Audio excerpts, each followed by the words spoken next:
Ada kita berkhidmat di dalam ketenangan dalam majelis Rasulullah Sallallahu Alaihi Wasallam.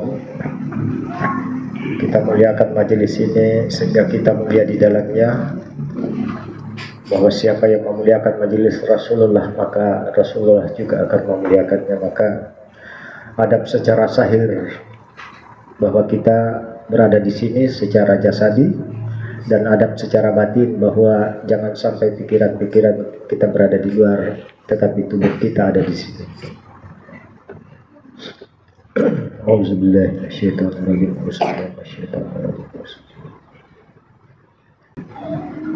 Bismillahirrahmanirrahim. Assalamualaikum warahmatullahi wabarakatuh. Alhamdulillahi rabbil alamin. Wassalatu wassalamu ala asrafil anbiya'i mursalin wa ala ali sayyidina Muhammadin wa ala alihi wa sahbihi ajmain. Ila hadratin Nabi Mustafa Muhammad Rasulullah sallallahu alaihi wasallam. Al-Fatihah.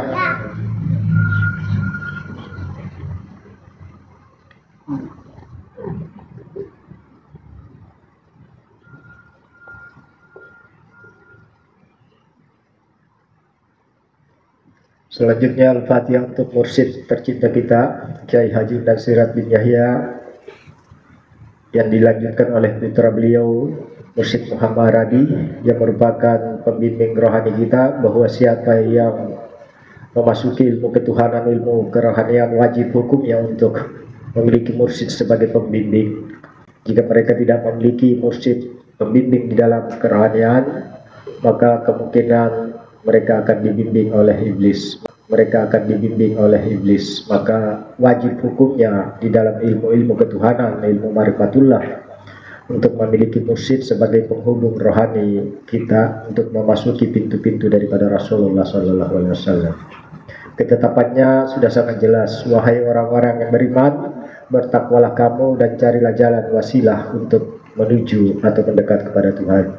Karena itu adalah ketetapan daripada Allah. Tidaklah mungkin sampai kepada baginda Rasulullah tanpa melalui daripada ulama pewaris Nabi. Karena juga itu adalah ketetapan daripada baginda Rasulullah Sallallahu Alaihi Wasallam. Bismillahirrahmanirrahim. Nurun ala nurin ala rahmatan wa salamatan nabsila Kiai Haji Nasirat bin Yahya wa Mursyid Muhammad Radi. Al-Fatihah.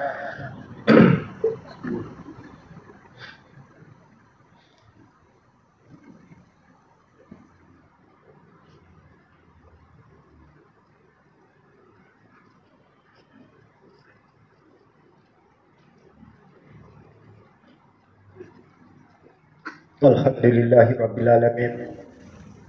Sebagaimana tujuan daripada kita berkumpul di sini, bahwa ini adalah malam-malam yang sungguh kita rindukan bersama. Bahwa siapa yang merindukan malam-malam keistimewaan itu, malam-malam dengan zikir dan salawat, bahwa merindukan pertemuan-pertemuan khusus untuk berkumpul bersama, melaksanakan zikir dan salawat, serta mendengarkan kalam-kalam hidayah, juga itu adalah suatu kebaikan. Maka siapa yang menumbuhkan kebaikan di dalam dirinya, maka kebaikan itu akan tumbuh dan menjadi suatu pohon-pohon kebaikan, dan akan mendapatkan atau membuahkan daripada kebaikan-kebaikan itu sendiri. Karena itu sebagaimana pondasi kita dan berulang-ulang disampaikan setiap malam Jumat dari Abu Hurairah dan Abu Sa'id radhiyallahu anhu, mereka berdua berkata, Rasulullah Sallallahu Alaihi Wasallam bersabda, tidaklah suatu kaum duduk bersikir mengingat Allah. Hakikatnya bahwa yang dimaksud suatu kaum adalah umat-umat yang bersikir mengingat Allah. Makna mengingat Allah di sini adalah rasa bersama Allah, merasakan bersama Allah, rasa di dalam ketenangan, bahwa di dalam ketenangan itulah zikir, yakni mengingat Allah. Tidaklah suatu kaum duduk bersikir mengingat Allah, melainkan mereka dikelilingi oleh para malaikat, bahwa sesungguhnya para malaikat-malaikat yang ada di langit memandang cahaya-cahaya di bumi. Apakah di bumi itu ada cahaya-cahaya yang memancarkan zikir, bahwa dengan bersikir mereka akan memancarkan cahaya sehingga malaikat akan mendatangi atau mengelilingi suatu majelis. Malaikat mereka dikelilingi oleh para malaikat, diliputi oleh rahmat. Rahmat maknanya di sini adalah bahwa Rasulullah Shallallahu Alaihi Wasallam diutus menjadi rahmatan lil alamin. Katakanlah cahaya nur ilahi yang disebut rahmatan lil alamin, yaitu Rasulullah Shallallahu Alaihi Wasallam, cahaya Rasulullah. Sebagaimana di As-Sariyat 20 bahwa sesungguhnya tanda-tanda kekuasaan telah Tuhan turunkan di muka bumi ini. Itulah rahmatnya, tanda kekuasaan Tuhan, dan juga ada pada diri.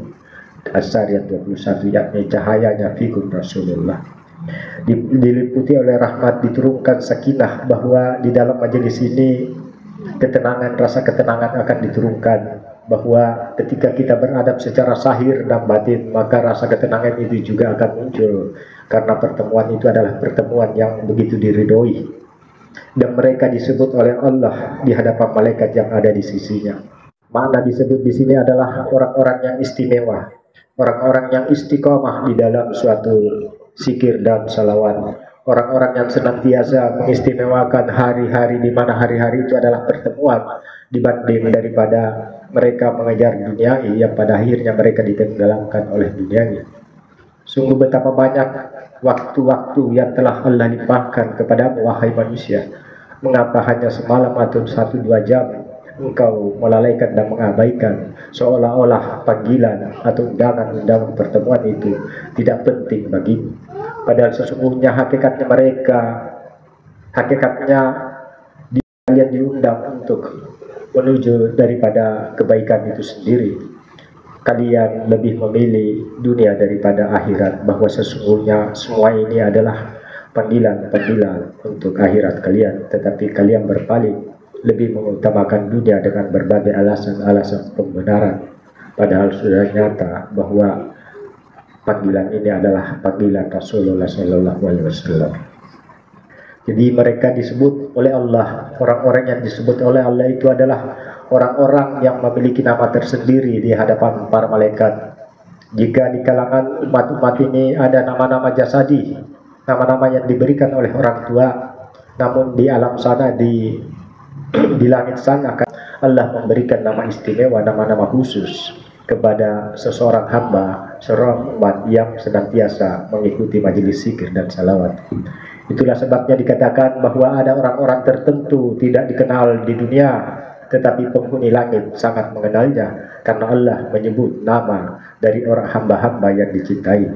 Itulah nama-nama dari sang kekasih Allah, bahwa setiap sang kekasih Allah memiliki nama-nama khusus yang Allah sendiri berikan. Jadi bukan nama-nama ruh sebagaimana yang pernah tersahir di kalangan lisan-lisan orang tertentu, tetapi nama kesayangan Allah, nama panggilan Allah kepada orang-orang tertentu yang mana dicintai oleh Allah karena istiqamah di dalam majelis zikir dan salawat. Itulah yang dimakna daripada hadis riwayat Muslim. Jadi sebelum kita memasuki daripada majelis ini, masuk bersalawat, alangkah indahnya jika umat-umat mengawali bahwa menghadap kepada Allah itu membawa rasa hina, membawa rasa berdosa dan merasa kotor di hadirat Allah. Bahwa siapa yang menghadap kepada Allah dengan rasa penuh dosa dan ingin mensucikan, maka sesungguhnya Allah mencintai orang-orang yang senantiasa mensucikan dirinya. Bahwa sebagaimana kami telah menyempurnakan nikmat kami kepadamu, kami telah mengutus kepadamu Rasul di antara kamu yang membacakan ayat-ayat kami kepada kamu, menyucikan kamu, ingatlah menyucikan kamu, dan mengajarkan kepadamu Alkitab dan hikmah, serta mengajarkan kepada kamu apa yang belum kamu ketahui. Itulah daripada hakikat daripada guru hakiki.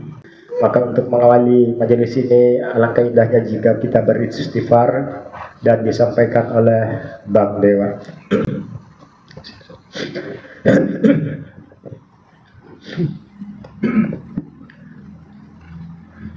Astaghfirullahalazim, astaghfirullahalazim, astaghfirullahalazim.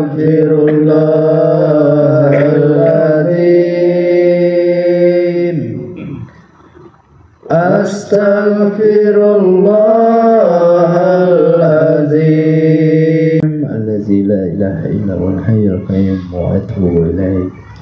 Alhamdulillahirabbil alamin. Segala puji bagi Allah karena masih memberikan kesempatan kepada kita untuk senantiasa beristighfar, karena pendosa yang masih baik itu adalah menyadari daripada dosanya, dan seburuk-buruk pendosa adalah mereka yang bergelut di dalam agama tapi tak menyadari daripada dosa itu sendiri.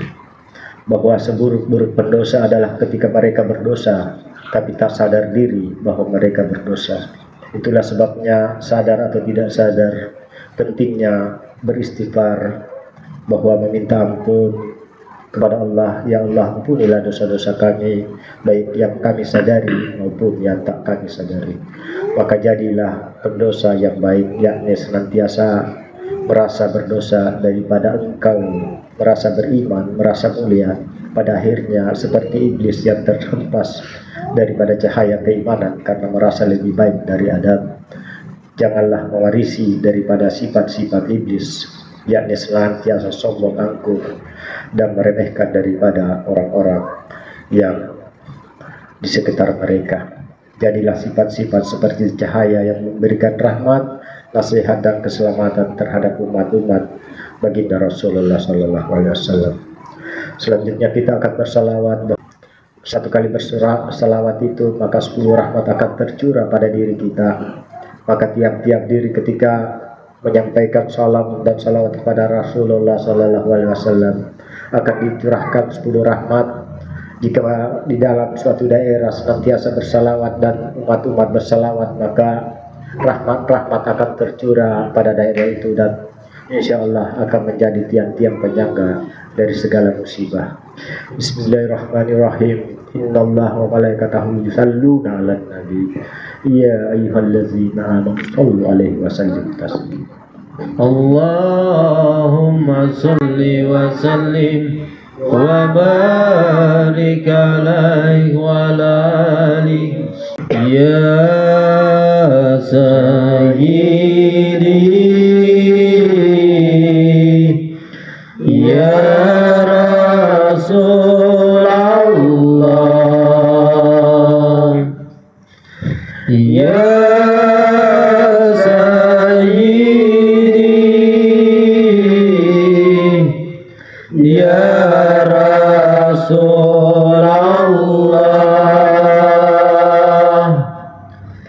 ya sayyidi ya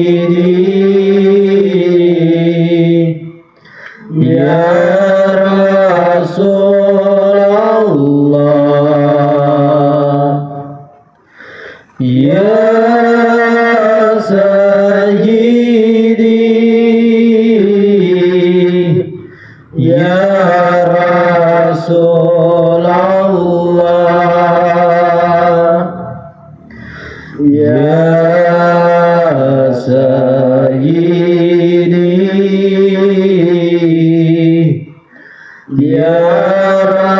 Rasulullah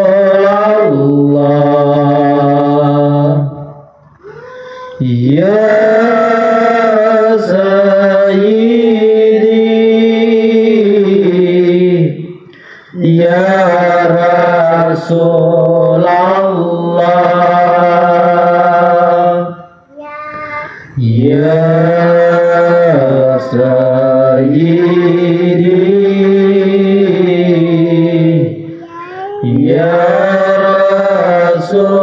sayyidi ya Rasulullah ya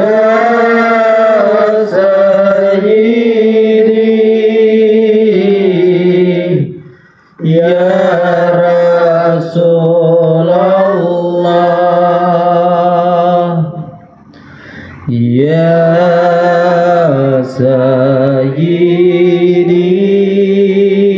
sayyidi ya Rasulullah.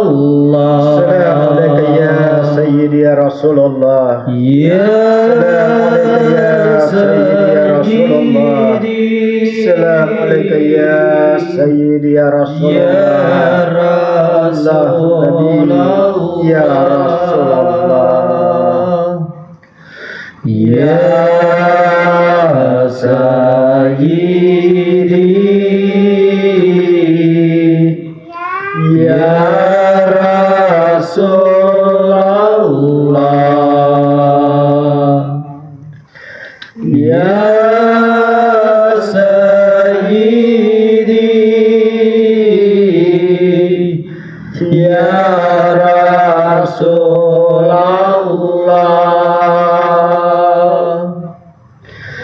ya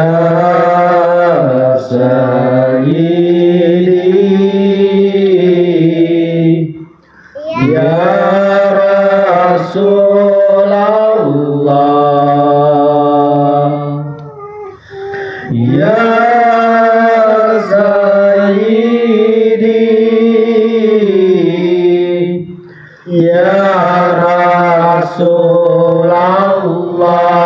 ya Rasulullah ya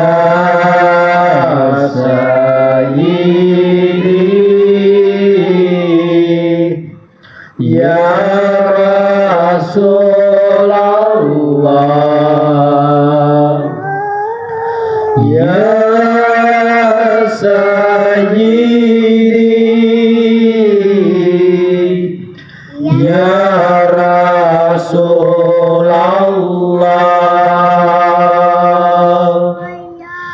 ya sayyidi ya Rasulullah ya sayyidi ya Rasulullah ya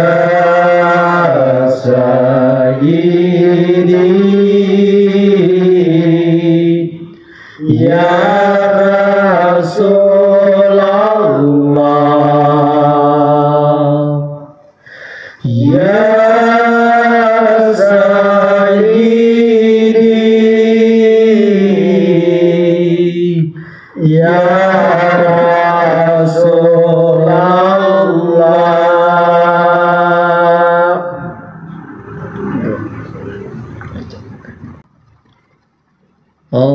Allahu ya Allah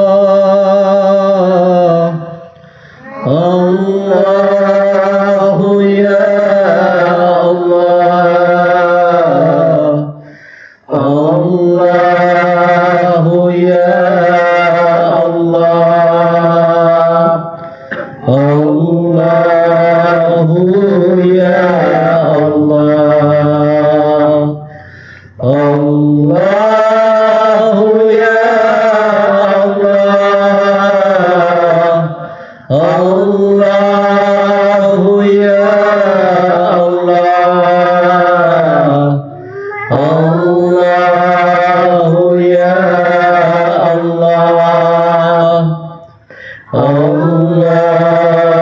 Allahu ya Allah Allahu ya Allah Allahu ya Allah Allahu ya Allah Allahu ya Allah Allahu ya Allah Allahu ya Allah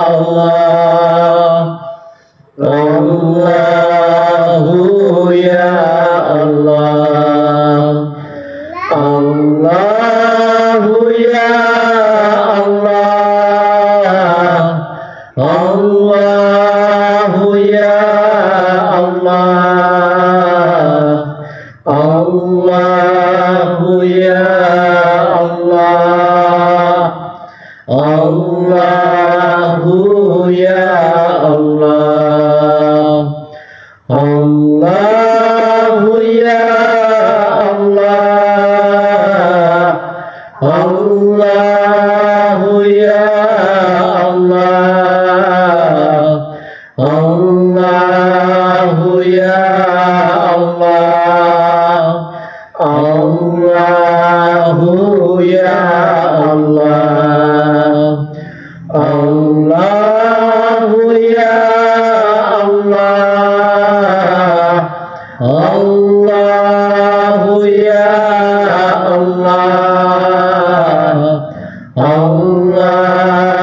ya Allah, Allahu ya Allah,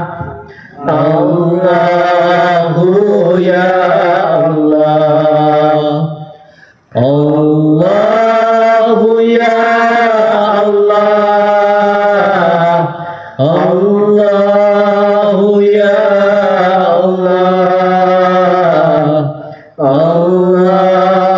Allahu ya Allah, Muhammad Rasulullah, Allahu ya Allah, Allahu ya Allah, Allahu ya Allah, Muhammad Rasulullah, Allahu ya Allah, Allahu ya Allah, Allahu ya Allah, Muhammad Rasulullah, Allahu ya Allah, Allahu ya Allah, Allahu ya Allah, Muhammad Rasulullah, Allahu ya Allah, Allahu ya Allah, Allahu ya Allah, Muhammad Rasulullah, Allahu ya Allah, Allahu ya Allah, Allahu ya Allah, Muhammad Rasulullah, Allahu ya Allah,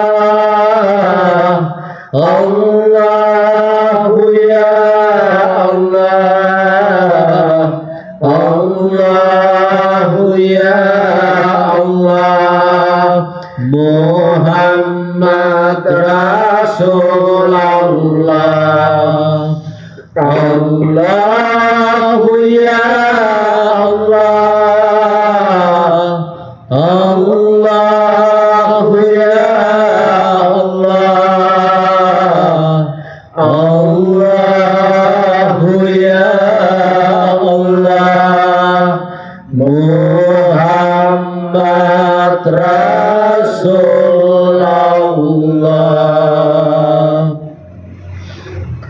Alhamdulillahirrabbilalamin.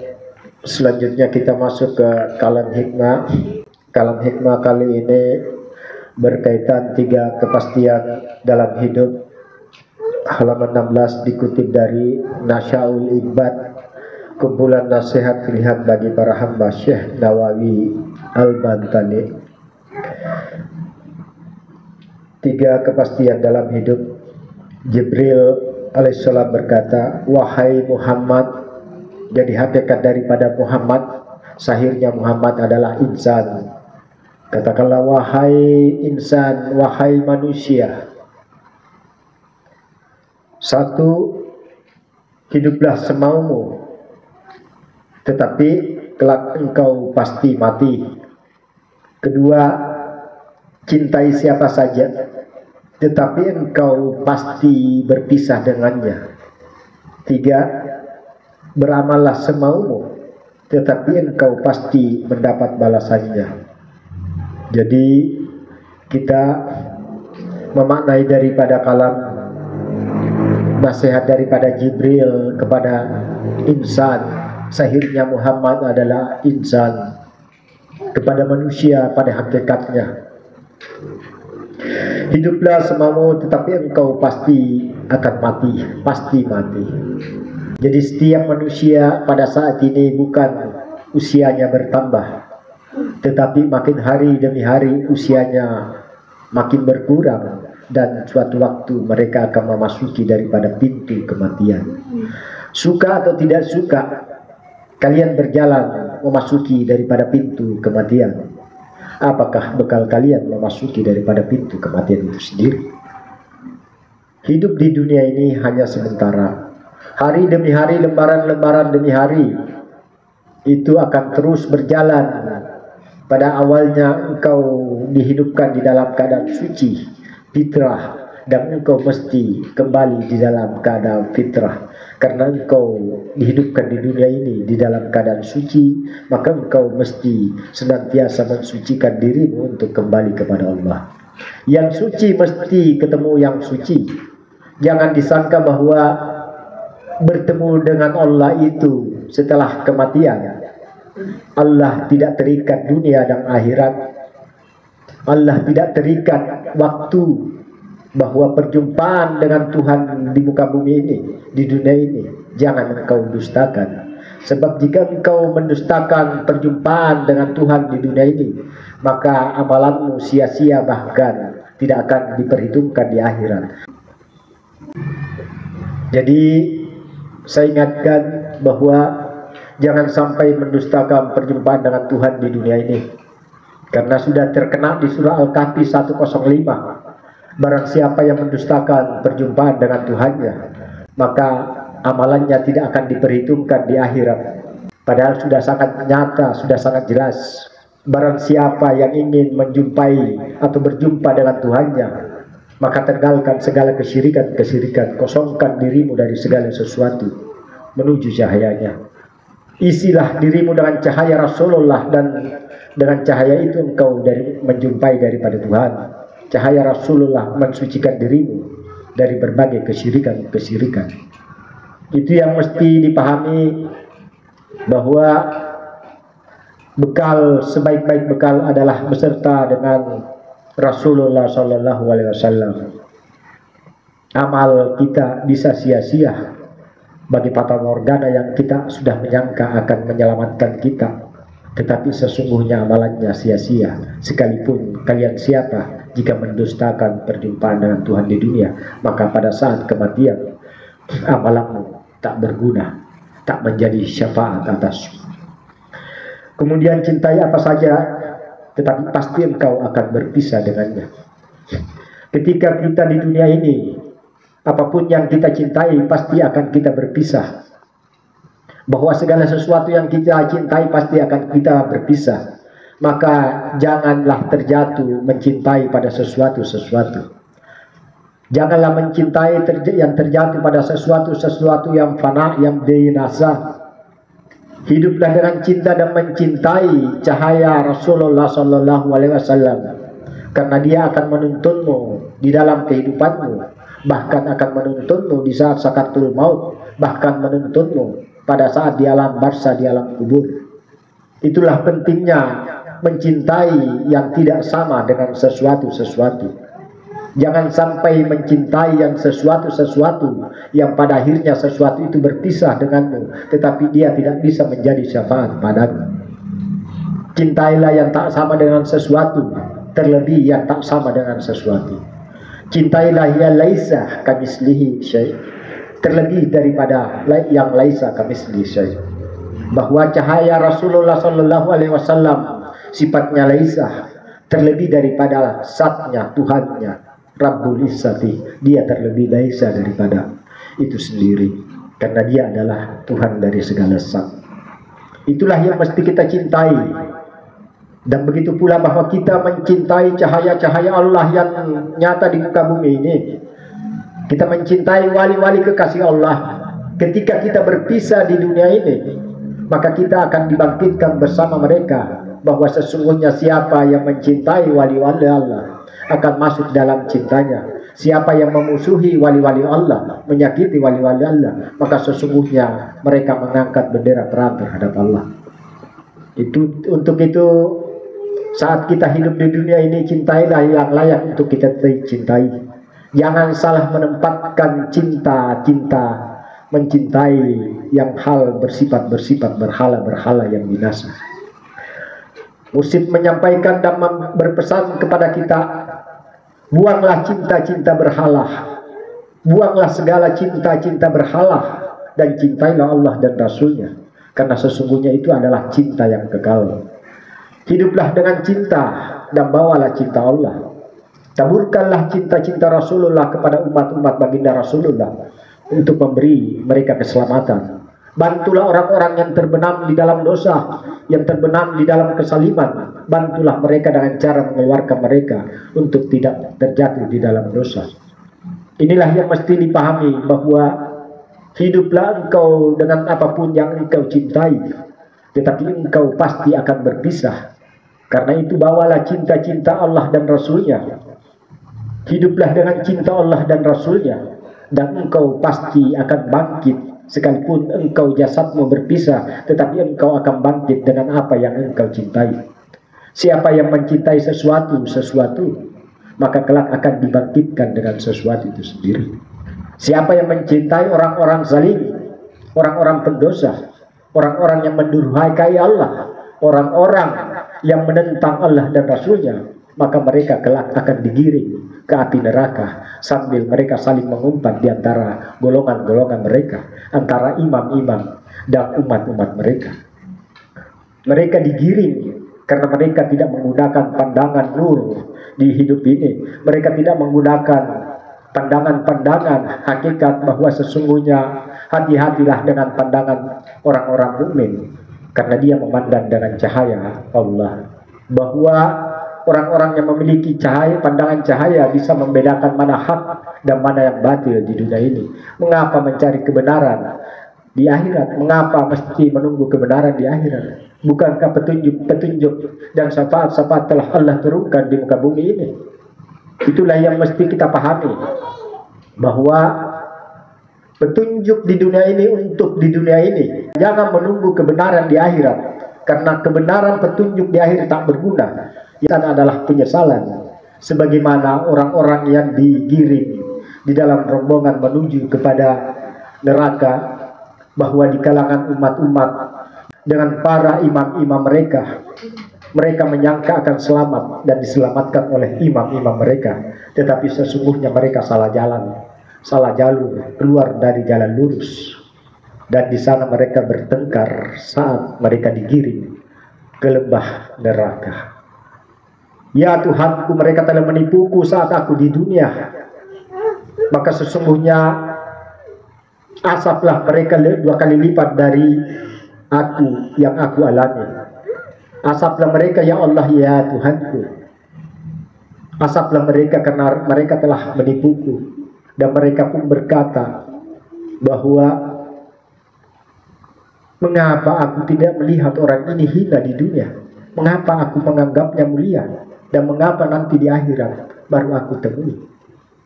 Itulah rombongan-rombongan yang mereka digiring ke neraka, digiring paksa menuju neraka karena tidak menggunakan petunjuk-petunjuk Allah yang sudah nyata di dunia ini. Hidayah mana lagi yang engkau cari wahai manusia? Sesungguhnya Allah telah menurunkan hidayah, tetapi kalian berpaling dari hidayah. Sesungguhnya Allah telah menurunkan kitab-kitab Allah, tetapi kalian berpaling dari kitabnya, sehingga kitab bersama kalian, tapi hidayah tak bersama kalian. Kalian melemparkan hidayah-hidayah, bahkan menjadikan imam-imam kalian taklid buta, sehingga mematikan akal pikiran kalian. taklid buta sehingga mematikan cahaya diri kalian dan menjadikan imam-imam kalian sebagai pengganti Tuhan. Lalu kalian berkata, aku bertuhankan Allah. Allah menjawab bahwa sesungguhnya munafik itu pendusta. Mereka menjadikan hawa nafsu sebagai pengganti Tuhan. Mereka menjadikan imam-imam mereka sebagai pengganti Tuhan. Mereka berdusta beriman, padahal sesungguhnya munafik itu sungguh sangat pendusta. Mengaku umat-umat Rasulullah Sallallahu Alaihi Wasallam. Mereka mengaku bahwa sesungguhnya aku adalah umatmu, bahwa Rasulullah utusan Allah. Mereka mengakui seperti itu. Allah pun mengakui bahwa Rasul itu adalah utusannya. Dan umat-umat yang mengklaim diri sebagai umat Rasulullah, Allah menjawab bahwa munafik itu pendusta. Al-Munafiqun ayat 1. Inilah yang mesti dipahami, bahwa jangan sampai hidup di dalam kelalaian di dunia ini. Jangan sampai hidup dengan taklid buta. Jangan sampai hidup dengan doktrin-doktrin yang pada akhirnya mematikan akal, pikiran, dan kecerdasan kita, yang mematikan cahaya iman kita, dan menjadikan imam-imam sebagai pengganti Tuhan. Imam-imam mereka mendustakan atau berpaling dari Tuhan. Mereka pun mengikuti daripada imam-imam mereka, meskipun berpaling daripada ayat-ayat Allah itu sendiri. Jadi hati-hatilah di dunia ini. Apa yang nyata nampak di dunia ini akan kita lewati semua dan akan memasuki fase-fase berikutnya. Bahwa sebaik-baik daripada umat-umat yang memiliki kecerdasan spiritual yang sangat tinggi, maka tidak hanya memikirkan kehidupan di dunia ini, tetapi juga mampu menembus daripada alam barzah hingga gambaran tentang kehidupan di akhirat kelak. Itulah sebabnya maka mestilah menggunakan hari demi hari kita, karena kita berjalan menuju pintu kematian. Bahwa setiap yang hidup pasti akan mati. Apakah dalam waktu dekat atau memiliki jangka waktu, itu menjadi rahasia. Mengapa dirahasiakan? Agar kalian wahai manusia senantiasa bersiap-siap untuk menuju daripada pintu kematian, karena jadwal tiketnya tidak ada setiap dari orang.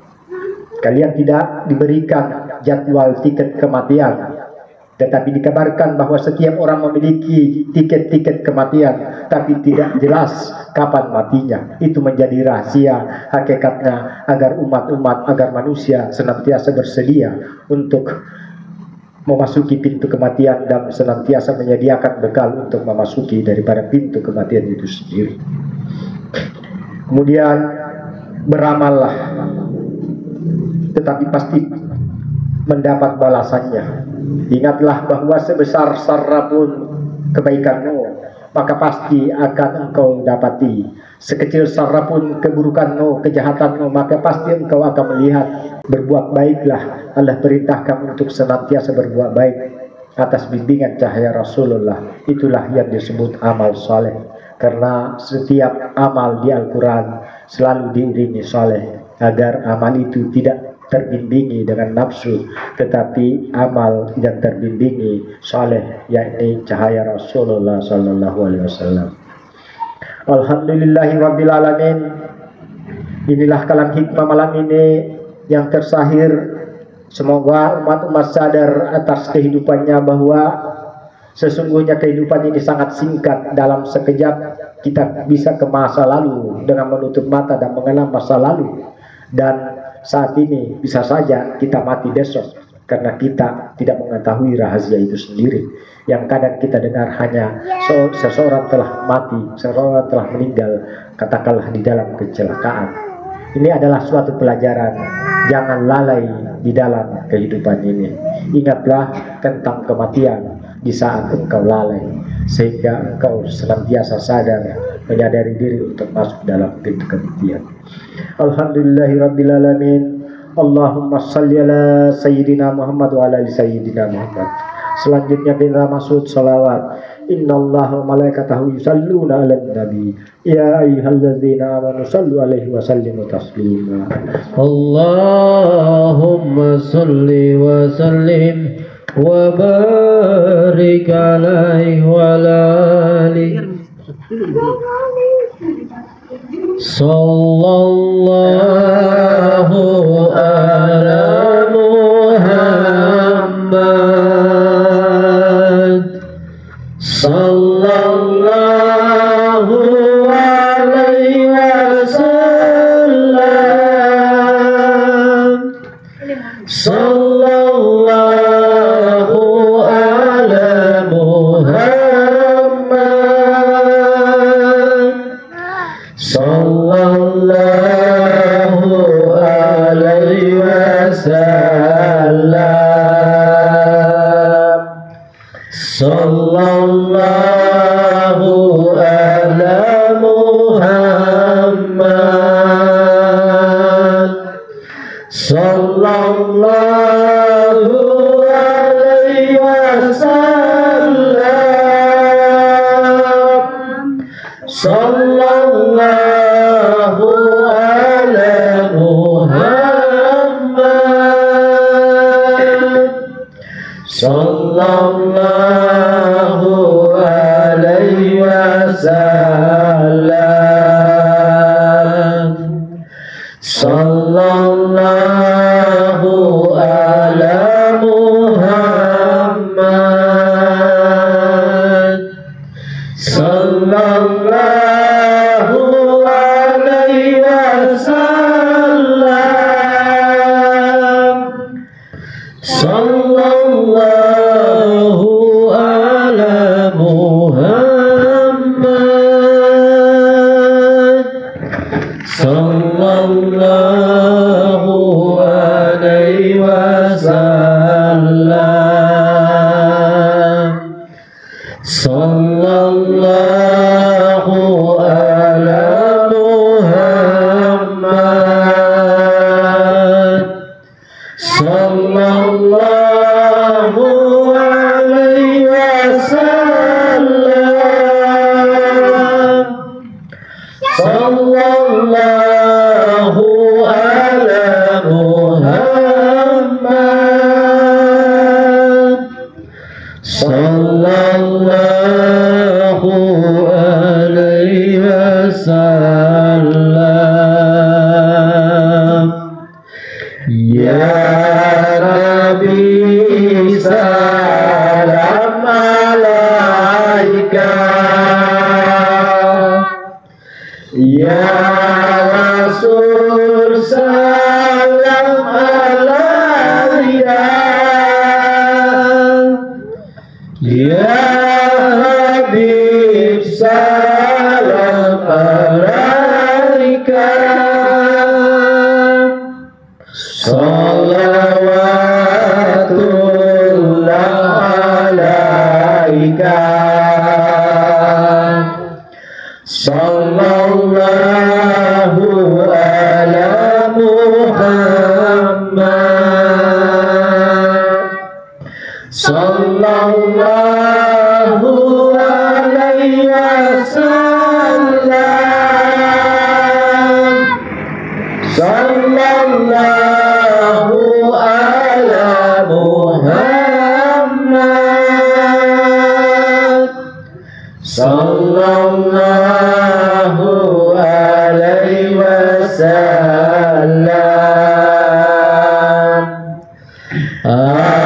Asraqal badru alaina. Fatafat minul bururu. Misla husnika mara'aina. Qatu ya wadha sururi. Sallallahu ala Muhammad. Sallallahu alaihi wasallam.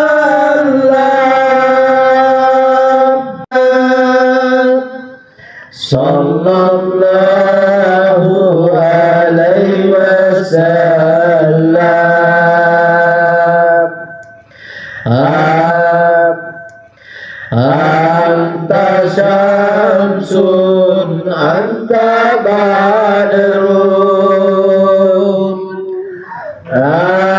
anta nurun fawqa nurin,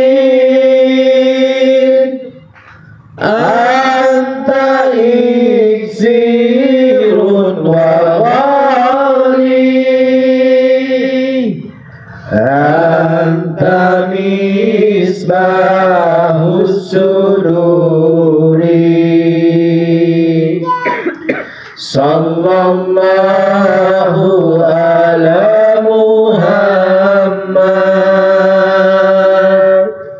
sallallahu alaihi wasallam, sallallahu ala Muhammad,